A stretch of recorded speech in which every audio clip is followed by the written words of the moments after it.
अस्सलाम वालेकुम। आज का जो हमारा टॉपिक वो cells use RNA to make protein.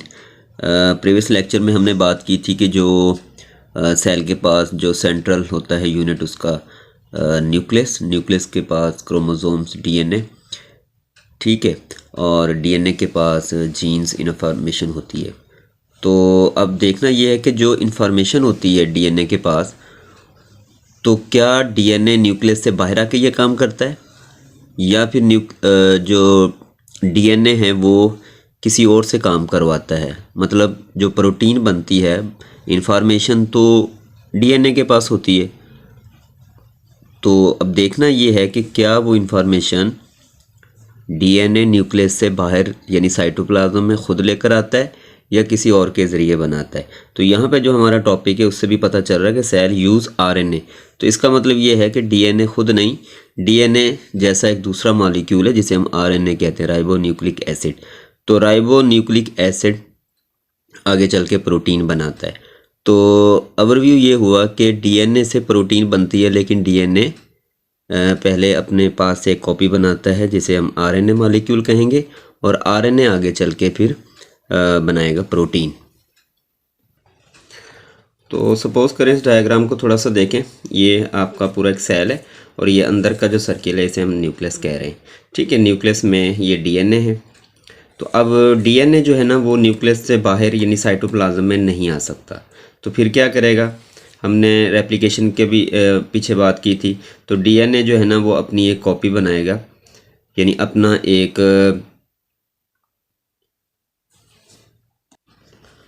तो मतलब डीएनए जो है ना वो इस तरीके से अपने आप को खोलेगा एक साइड से, तो वो अपनी एक कॉपी बनाएगा। वो जो कॉपी बनेगी उसे हम कहेंगे मैसेंजर आरएनए, राइबोन्यूक्लिक एसिड। तो जो भी इंफॉर्मेशन थी यहाँ पे डीएनए के पास वो इंफॉर्मेशन आ जाएगी मैसेंजर आरएनए के पास। तो मैसेंजर आरएनए जो होता है फिर वो ये न्यूक्लियर मेम्ब्रेन है, इसमें से वो बाहर आता है। पोर होते हैं यहाँ पे, इस पोर के ज़रिए वो बाहर आ जाता है साइटोप्लाज्म में। अब जो मैसेंजर आरएनए आया है साइटोप्लाज्म में, तो फिर हम जानते हैं कि डीएनए में और आरएनए में फ़र्क होता है। डीएनए जो होता है वो लार्ज मॉलिक्यूल है, आरएनए भी एक बड़ा मॉलिक्यूल होता है। तो डीएनए की फर्दर कोई टाइप्स नहीं होती, लेकिन जो आरएनए होते हैं वो 3 तरह के होते हैं। एक मैसेंजर आरएनए, दूसरा ट्रांसफ़र टीआरएनए, और नंबर 3 जो होता है वो आरआरएनए, राइबोसोमल राइबोन्यूक्लिक एसिड के नाम से। तो जो डीएनए से मैसेज लेके बाहर आता है, जो धागा बाहर आता है, उसे हम कहते हैं मैसेंजर आरएनए। तो मैसेंजर आरएनए धागा आता है फिर साइटोप्लाज्म में, और साइटोप्लाज्म में वहाँ पे मौजूद होते हैं राइबोसोम्स। तो राइबोसोम्स हमने पढ़ा था जी, सेल न्यूक्लियस के जो एंडोप्लाज्म रेटिकुलम होते हैं, रफ एंडोप्लाज्म रेटिकुलम, उसके ऊपर राइबोसोम्स होते हैं। साइटोप्लाज्म के अंदर भी होते हैं इस टाइप के, इसके एक छोटा यूनिट होता है, एक बड़ा यूनिट होता है। तो हम ये प्रीवियस क्लासों में इस पे बात कर चुके हैं। अब होगा क्या? अब हो ये रहा है कि ये जो इन्फॉर्मेशन है डीएनए की मैसेंजर आरएनए लेकर आया है, ये आता है राइबोसोमल के पास, और राइबोसोमल क्या करता है? उसको स्टडी करता है। स्टडी क्या होती है जी? जो हम जानते हैं कि जो डीएनए के नाइट्रोजन्स बेस जो होते हैं, जो न्यूक्लियोटाइड, वहाँ से चेंज आता है। तो वो ये नाइट्रोजन्स बेस है, जैसे AUG लगा हुआ है। अच्छा, एक बात और याद रखना कि जब आरएनए बनता है तो उसमें फिर थायमाइन नाइट्रोजन्स बेस नहीं आता, बल्कि उसकी जगह यूरेसिल आ जाता है। तो यूरेसिल कहाँ होता है? यूरेसिल भी पहले से ही न्यूक्लियस का न्यूक्लियोप्लाज्म होता है वहीं पे पड़ा होता है। तो आरएनए जब बनता है तो उसमें एक फ़र्क ये होता है डीएनए में और आरएनए में, कि आरएनए के अंदर जो नाइट्रोजन बेस आएगा वो एडेनाइन, साइटोसिन, गुआनिन, और चौथे नंबर पे जो होगा वो यूरेसिल होगा। अच्छा, तो आप देख सकते हैं जी ये इस तरीके से। अच्छा, आप एक चीज़ और भी नोट करेंगे कि मैंने यहाँ पे 3-3 नाइट्रोजन स्पेस लगाए हुए हैं, जैसे यहाँ पे AUG, फिर उसके बाद 3-3। तो यानी इसको जब भी पढ़ा जाता है, इस धागे को राइबोसोमल पढ़ेगा और ट्रांसफ़र आरएनए को अमाइनो एसिड लाने का कहा जाएगा, तो ये 3-3 न्यूक्लियोटाइड को एक साथ पढ़ा जाता है, ठीक है। तो अब मैसेंजर आरएनए आएगा राइबोसोम्स के पास, राइबोसोम्स इसको ट्रांसलेट करेगा, इसको स्टडी करेगा, इसको पढ़ेगा क्या इन्फॉर्मेशन है। उसी इन्फॉर्मेशन के तहत जो नाइट्रोजन बेस के कोड आए होते हैं, उसी तरह के फिर वो तीसरा जो आरएनए होता है टीआरएनए, तो वो टीआरएनए जो है वो साइटोप्लाज्म में पड़े हुए अमाइनो एसिड्स होते हैं, उनको उठा उठा के लाता है और इसके कोड के साथ मैच, यानी ये AUG जो नाइट्रोजन बेस है ये कोड है, कोडेड इन्हें कहा जाता है। और इनका एंटी कोड जो होता है वो tRNA के ऊपर होता है। मिसाल के तौर पे यहाँ पे देखें जी AUG है तो ये कोड हो गया और इसका एंटी कोड ये पड़ा हुआ है। हमें पता है कि एडेनाइन के आगे यूरेसिल आएगा और जहाँ पे यूरेसिल होगा वहाँ पे एडेनाइन आएगा और जहाँ ग्वानिन आएगा वहाँ पे साइटोसिन। तो ये हमने पहले भी बात कर चुके हैं DNA के स्ट्रक्चर के दौरान कि एडेनाइन जहाँ लगेगा वो अपने सामने हमेशा यूरेसिल को पाएगा और अगर कहीं पे साइटोसिन लगा हुआ तो वो अपने सामने ग्वानिन पाएगा। तो ये कोड हो गया, ये एंटी कोड हो गया। तो इस तरीके से ये कोड स्टडी होते जाते हैं राइबोसोम्स के अंदर। राइबोसोम्स के बारे में हमने भी पढ़ा है कि ये प्रोटीन फैक्ट्री, तो यहाँ से प्रोटीन बन रही होती है। तो अब थोड़ा सा टेक्स्ट देख लेते हैं जी। तो टेक्स्ट में भी यही है कि देयर आर 3 मेजर क्लासेस होती हैं इसकी RNA की। राइबोसोमल RNA, ठीक है, जो कि राइबोसोम्स के अंदर पाए जाते हैं, राइबोसोमल RNA कहा जाता है, उसे शॉर्ट फॉर्म में rRNA कहा लिखा जाता है। और ये क्या करते हैं जी, पॉलीपेप्टाइड जब प्रोटीन बनाई जा रही होती है या उसके अमाइनो एसिड जोड़े जा रहे होते हैं उसे पॉलीपेप्टाइड कहते हैं, उसके दौरान ये यूज़ होता है राइबोसोमल्स, ठीक है। तो राइबोसोम क्या है जी, ये प्रोवाइड करता है साइट, यानी राइबोसोमल वो जगह एरिया है जहाँ पे प्रोटीन बन रही होती है। एक और RNA होता है जिसे हम tRNA कहते हैं, ट्रांसफ़र। अब ये सेकंड क्लास है तो इसका क्या काम है जी, ट्रांसफ़र RNA जो होता है ये स्मॉलर होता है।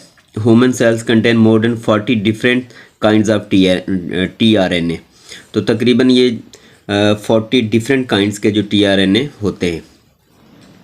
फ्लोट फ्री इन साइटोप्लाज्म में, कहाँ यानी लोकेशन इनकी क्या है, ये साइटोप्लाज्म में होते हैं tRNA, ठीक है। और करना क्या जी इन्होंने, इनका काम क्या है, tRNA मालिक्यूल जो होते हैं which float free in the cytoplasm, और जो काम इनका ये है कि transport the amino acid present in their 1 and 2 the ribosomes. तो साइटोप्लाज्म में जो अमाइनो एसिड होते हैं उनको अपने सर पे लाद कर लाते हैं, यानी पकड़ कर लाते हैं, और जहाँ पे राइबोसोम्स प्रोटीन बना रहा होता है तो उसको ला ला के दे रहे होते हैं, यानी एज ए एंटी कोड इनके साथ लगा होता है। राइबोसोमल कोड को पढ़ता है, मैसेंजर RNA को पढ़ता है, और उसके तहत जो सामने वाला कोड एंटी कोड होता है वो tRNA उसी अमाइनो एसिड को लेकर आता है।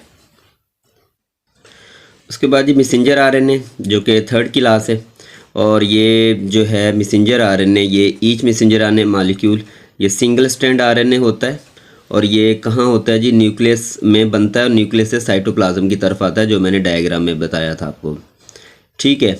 तो ये इंफॉर्मेशन लेकर आता है क्रोमोसोम्स से और ला के किसको देता है, राइबोसोम्स को देता है। तो ये 3 तरह के RNA होते हैं। अब इसकी ज़रा बुक की डायग्राम देख लें। अब यहाँ पर थोड़ा सा अगर हम गौर करें तो ये हमें क्रोमोसोम दिखाई दे रहा है, ये बीच वाला एरिया जीन है और साइडें जो है ना ये यानी पूरे क्रोमोसोम्स की बात हो रही है। तो यानी जीन ख़ास सेगमेंट होते हैं जहाँ पे जीन्स लगे होते हैं। तो अब हो क्या रहा है जी, क्रोमोसोम्स जीन्स के पास इंफॉर्मेशन है, उस इंफॉर्मेशन को इस्तेमाल करते हुए मैसेंजर RNA बनता है। तो ये पहले भी हमने पढ़ा था कि जीन्स अपना DNA से जब मैसेंजर RNA बनता है तो इस किस्म को हम कहते हैं, यानी DNA से RNA का बनना, इसको हम कहते हैं ट्रांसक्रिप्शंस। तो यानी ये जो पूरा काम हो रहा है DNA से प्रोटीन हम बना रहे हैं, तो ये 2-3 स्टेप के अंदर होगा। तो पहला स्टेप क्या है जी, DNA से RNA का बनना, इस प्रोसेस का नाम है ट्रांसक्रिप्शन।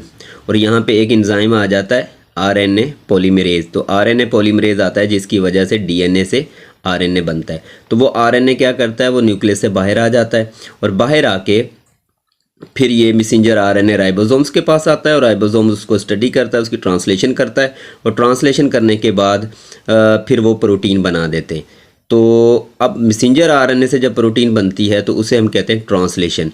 DNA से मैसेंजर RNA का बनना ट्रांसक्रिप्शन, और मैसेंजर RNA से प्रोटीन का बनना ट्रांसलेशन। असल में हो क्या रहा है, ट्रांसलेशन क्यों कहा जा रहा है इसे, वो इसलिए कि अब मैसेंजर RNA को जब राइबोसोम्स स्टडी करता है तो वो न्यूक्लियोटाइड को स्टडी करके उसको कन्वर्ट करवा रहा होता है अमाइनो एसिड के अंदर, क्योंकि हमने प्रोटीन बनानी है, और प्रोटीन का जो छोटा यूनिट होता है वो अमाइनो एसिड होता है। तो न्यूक्लियोटाइड को चेंज किया जा रहा होता है अमाइनो एसिड के अंदर, तो इसलिए इसे ट्रांसलेशन कहा जाता है। अच्छा, DNA से प्रोटीन बनाना, ये जो पूरा प्रोसेस है इसको फिर हम कहते हैं सेंट्रल डोग्मा। तो सेंट्रल डोगमा क्या हो गया जी, डीएनए से प्रोटीन बनाना। लेकिन डीएनए खुद प्रोटीन नहीं बनाता, डीएनए एक रेसिपी के तौर पे काम करता है, और ये जो मैसेंजर आरएनए उसने अपना एक हेल्पर बनाया, और वो हेल्पर जो है आगे चल के वो प्रोटीन बनाता है। तो इस पूरे प्रोसेस का नाम सेंट्रल डोगमा, डीएनए से आरएनए का बनना ट्रांसक्रिप्शन, और आरएनए से प्रोटीन का बनना ट्रांसलेशन। तो ये एक और डायग्राम, इसको अगर हम देखें, ये न्यूक्लियस डीएनए, उसमें से मैसेंजर आरएनए बाहर आ गया।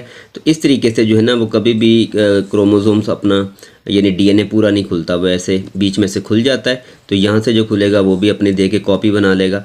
तो इस तरीके से ये काम हो जाता है, यानी डीएनए अपनी कॉपी मैसेंजर आरएनए बना देता है। अब मैसेंजर आरएनए आगे प्रोटीन बनानी होती। तो ये वही बात जो मैंने थोड़ी देर पहले बयान की है कि इससे मैसेंजर आरएनए से बनना ट्रांसक्रिप्शन से, और उससे मैसेंजर आरएनए से प्रोटीन का बनना ट्रांसलेशन, और ये साइटोप्लाज्म में काम होता है। ठीक है, अब हो क्या रहा है, तो अगर आप डायग्राम को गौर से देखें तो ये अमाइनो एसिड है जो पड़े हुए थे साइटोप्लाज्म के अंदर। ये वो जो मैंने ये टॉर्च लाइक स्ट्रक्चर बनाई है, ये है टीआरएनए, टीआरएनए, यानी ये आप देख सकते हैं, ये ऊपर जो सर्किल है ये अमाइनो एसिड है, और यहाँ पे ये नीचे मैंने तीन तीन लाइनें लगाई, तो इसका मतलब ये एंटी कोड में दे रहा हूँ यहाँ पे। अब ये वो मैसेंजर आरएनए जो कि न्यूक्लियस से आया है, ये देखें तीन तीन AUG, ये उनके न्यूक्लियोटाइड है। ठीक है, नाइट्रोजन बेसिस है, एडेनाइन, यूरेसिल और गुआनाइन। अब राइबोसोम ने इसको स्टडी करेगा तो फिर जो टीआरएनए इसके पास एंटी कोड होगा, यानी ये एंटी कोड है। मिसाल के तौर पे ए के सामने हम जानते हैं एडेनाइन के सामने हमेशा यूरेसिल आता है, फिर अगर यूरेसिल है तो वो एडेनाइन को बुलाएगा, और अगर गुआनिन है तो वो साइटोसिन। तो यानी ये इसका होगा एंटी कोड। तो ये वाला जो एंटी कोड ये जाएगा और इसके ऊपर जाके बैठ जाएगा। बिल्कुल इसी तरह अगर नीचे वाली डायग्राम में आप देखें यहाँ पे, तो UCA ये था मैसेंजर आरएनए का कोड, और राइबोसोम ने इसको ट्रांसलेशन किया, इसको स्टडी किया, और ट्रांसफ़र आरएनए जो है अमाइनो एसिड लेकर आया, वो आया है AGU। तो ये हो गया एंटी कोड, ये हो गया कोड। तो कोड और एंटी कोड दोनों मिलेंगे तो ये अमाइनो एसिड फिर इस तरीके से चेन बनती चली जाती है। तो इस तरीके से फिर अमाइनो एसिड बन गया। तो ये ट्रांसफ़र आरएनए दोबारा हट जाता है अपनी, यानी वापसी साइटोप्लाज्म में चला जाता है। फिर वो दूसरा जो भी कोड आता है उसको अमाइनो एसिड को वहाँ से उठा कर लाते हैं। तो इस तरीके से ये आपस में फिर ऐसे बॉन्ड बनना शुरू हो जाते हैं। तो इस तरीके से ये चैन बनती चली जाती है। तो बहुत सारे अमाइनो एसिड आपस में मिलकर फिर एक प्रोटीन बनाते हैं। तो बेसिक हो क्या रहा है जी, डीएनए अपनी जगह पर मौजूद है, उसने मैसेंजर आरएनए को बनाया, मैसेंजर आरएनए आगे राइबोसोम्स के पास, वहाँ पे स्टडी होती है, उसको पढ़ा जाता है, और उसका एंटी कोड जो है वो ट्रांसफ़र आरएनए वो अमाइनो एसिड ला के देता है, और जिससे वो अमाइनो एसिड आपस में मिल रहे होते हैं। तो ये सारी इन्फॉर्मेशन डीएनए की है, इनकी अपनी कोई इन्फॉर्मेशन नहीं होती। जो डीएनए ने मैसेंजर आरएनए को इन्फॉर्मेशन दी होती है, उसी इन्फॉर्मेशन के तहत उसी कोड को एंटी कोड के साथ मैच करवा के प्रोटीन बनाई जा रही होती है। तो ये सारे काम हमारे सेल के अंदर हो रहे होते हैं। अब अगर आपके बुक की टेक्स्ट की हम बात कर लें तो यहाँ पर भी आप देखें ये वही डीएनए, ठीक है, डीएनए इस तरीके से खुलता है। तो ये वो आरएनए बना है, ये वाला जो बन रहा है ना, ये आरएनए बन रहा है। तो ये वो एंजाइम है, ठीक है, जिसे हम आरएनए पॉलीमरेज का नाम दे रहे थे। तो अब जहाँ पे एडेनाइन है वहाँ यूरेसिल आके मिल जाएगा, जहाँ सी था वहाँ जी मिल जाएगा, जहाँ पे जी है वहाँ सी मिल जाएगा। तो इस तरीके से चैन बनती हुई डीएनए से फिर अलग हो जाती है। और न्यूक्लियोप्लाज्म यानी न्यूक्लियस के अंदर ये सारा काम हो रहा होता है। फिर जब ये मुकम्मल आरएनए मैसेंजर बन जाता है तो फिर ये इस तरीके से अलग होके साइटोप्लाज्म के अंदर आ जाता है। तो सारी की सारी इन्फॉर्मेशन यहीं से डीएनए की ही होती है जो मैसेंजर आरएनए के पास आ जाती है। तो ट्रांसक्रिप्शन में क्या हुआ जी, ट्रांसक्रिप्शन में ये कि डीएनए से आरएनए का बनना, लेकिन उसमें एक एंजाइम इन्वॉल्व होता है जिसे हम कहते हैं आरएनए पॉलीमरेज। तो इस तरीके से आरएनए जो है polymerase move along the strand into gene. ठीक है जी, तो यहाँ पे यही है कि जी ट्रांसक्रिप्ट कॉपी बना ली जाती है, आरएनए की कॉपी बन जाती है, जिसे प्राइमरी आरएनए कहा जाता है। और ये प्राइमरी आरएनए जो होता है ये two DNA nucleotide sequence of the genes, इसके पास वही सीक्वेंस होते हैं जो कि उसके होते हैं डीएनए के। उसके बाद अगला जो स्टेप है वो ट्रांसलेशन है, जो ये वाला काम है ये साइटोप्लाज्म में होता है। तो अब ट्रांसलेशन क्या होना जी, nucleotide sequence information translate into amino acid. तो न्यूक्लियोटाइड सीक्वेंस जो है ना, उसके बाद जो भी इंफॉर्मेशन थी उसको ट्रांसलेट कर दिया जाता है amino acid sequence. Amino acid sequence में इंफॉर्मेशन उनकी ट्रांसलेशन कर दी जाती है, तो इसलिए इसे ट्रांसलेशन कहा जा रहा है। तो अगेन ये बुक की डायग्राम है। ये जो ब्लैक आपको नज़र आ रहा है ये न्यूक्लियस है, ये देखें डीएनए और यहाँ से इसका धागा बनना मैसेंजर आरएनए का स्टेप 1 के अंदर। ये फिर पोर के ज़रिए न्यूक्लियर मेम्ब्रेन से ये बाहर आ जाता है और ये जो पूरा एरिया ये साइटोप्लाज्म है, ठीक है। तो यहाँ पे आप देखें ये सारे बहुत सारे जो पड़े हुए हैं ये अमाइनो एसिड्स हैं। तो अमाइनो एसिड, तो ये जो टॉर्च लाइक आपको नज़र आ रहा है ये है टीआरएनए। अब टीआरएनए, ये देखिए टीआरएनए एक अमाइनो एसिड को उठाएगा। कौन से अमाइनो एसिड को उठाएगा, यानी वो देखा जाएगा कि यहाँ कोड कौन सा है, यहाँ पे कौन सा कोड आया है। तो यहाँ पे जो राइबोसोम्स हैं वो 3 को एक साथ पढ़ता है। ये बात भी याद रखना कि राइबोसोम्स, ये जो स्ट्रक्चर बनी हुई है राइबोसोम्स से, तो राइबोसोम्स एक वक्त में 3 न्यूक्लियोटाइड को पढ़ता है। यानी मिसाल के तौर पे AUG, इस तरीके से वो 3 का सीक्वेंस जो है ना उसको पढ़ता चला जाता है। और जो टीआरएनए वो जाता है साइटोप्लाज्म में, अमाइनो एसिड पड़े हुए हैं बहुत सारे, उस अमाइनो एसिड को ऐसे अपने सर पे लाद के लाता है। तो यहाँ पे देखें जी, ये यहाँ पे ये अमाइनो एसिड है और ये है वो आपका टीआरएनए। तो वो आगे बाइंड कर रहा है इसके साथ, कोड के साथ। ये कोडेड हैं, ये कहाँ से आए, ये मैसेंजर आरएनए की तरफ से आए, ठीक है। और ये जो लेकर आ रहा है ये एंटी कोड है, ठीक है। तो ये अमाइनो एसिड क्यों लाया, अमाइनो एसिड इसके साथ जुड़ गया। तो इस तरीके से ये जो राइबोसोम्स है वो एक को बनाता जाएगा और आगे की तरफ मूव करता चला जाता है। तो फिर ऐसे सीक्वेंस बनता चला जाता है। तो आप देख सकते हैं कि फिर एंड में क्या होता है कि जितनी प्रोटीन बनानी होती है वो फाइनली बन जाती है। तो अब बात यह है कि क्या ये कब शुरू होते हैं, ऐसा कौन सा कोड है जिस पर ये काम करना शुरू कर देते हैं राइबोसोम्स, यानी प्रोटीन बनाना शुरू कर देता है, और वो कौन से कोड हैं कि वो आए तो फिर ये स्टॉप कर देते हैं।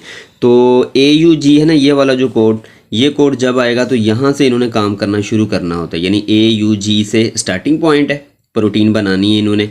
और जैसे ही फिर UAG आ जाए, UAG या फिर UAA, ये वाले कोड आ जाएंगे तो फिर काम को स्टॉप करवा दिया जाता है। यानी AUG से स्टार्टिंग पॉइंट है और UAG या UAA या UGA ये वाले कोड आ जाएं तो फिर वो स्टॉप हो जाता है, प्रोटीन बनाना बंद कर देते हैं। तो इस तरीके से अल्लाह का निज़ाम है कि एक छोटा सा सेल के अंदर होने वाला ये काम और उसमें सीक्वेंस और इतनी यानी बेहतरीन अंदाज में एक अल्लाह ताला ने इनकी ड्यूटी लगाई हुई है। तो ये DNA अपनी इंफॉर्मेशन पूरी रखता है, फिर उसी इंफॉर्मेशन को इस्तेमाल करके मैसेंजर RNA वो भी किसी किस्म की कोई करप्शन नहीं करता। तो ये सारे काम सीक्वेंस में चल रहे होते हैं। तो यकीनी तौर पर फिर यानी जो बात समझ में आती है वो यही है कि कोई ज़ात है जो इन सब को चलाती है। तो आई होप कि बात समझ में आई होगी कि किस तरीके से DNA से प्रोटीन बनती है और उसमें कौन कौन सी चीज़ें जो शामिल होकर ये प्रोटीन बना रही होती है। तो ट्रांसक्रिप्शन क्या है, ट्रांसलेशन क्या है, कोड क्या है, एंटी कोड क्या है, tRNA का क्या काम है, मैसेंजर RNA का क्या काम है, राइबोसोमल्स का क्या काम है। तो आई होप कि सारी बात समझ में आ गई होगी। अस्सलाम वालेकुम।